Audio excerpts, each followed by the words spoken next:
ये देश ज्यादातर श्राप के कारण परेशान है। और श्राप किस किस का लग रहा है? सत्व का, साधुता का श्राप लग रहा है। निसंदेह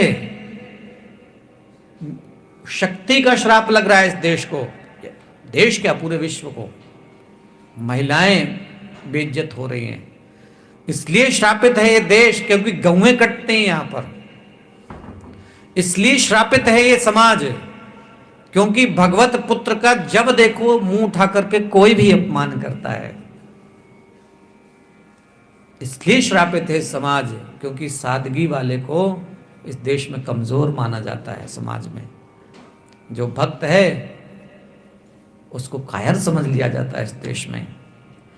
तो श्राप वो भक्त भले न दे, लेकिन भगवान ने श्राप दे दिया है समाज को, लगता है, क्योंकि भक्त का अपमान भक्त सह सकता है, भगवान नहीं सहते हैं। इसलिए मैं आपको निवेदन कर दूं, अगर आप किसी भगवत पुत्र को सम्मान दे पाओ तो दे लेना, किसी भक्त को सम्मान दे सको तो देना, अगर नहीं दे पाओ तो अपमान तो मत करना। अगर करोगे तो भगवान का कोप भाजन होना पड़ेगा, भगवान के क्रोध का सामना करना पड़ेगा।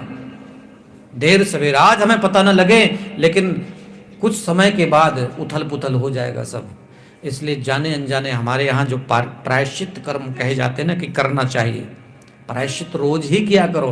रोज भगवान से प्रार्थना किया करो कि जाने अनजाने हमसे कोई गलती, कोई भूल चूक, कोई अपराध हो गया हो, किसी का अपमान हो गया हो, हे प्रभु हम उसके लिए क्षमादान चाहते हैं। और ऐसी कृपा बनाए रखना कि गलती से भी गलत निर्णय हमसे नहीं होना चाहिए।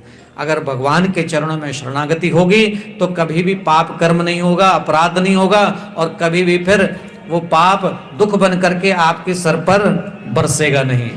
इसलिए यही एकमात्र उपाय है।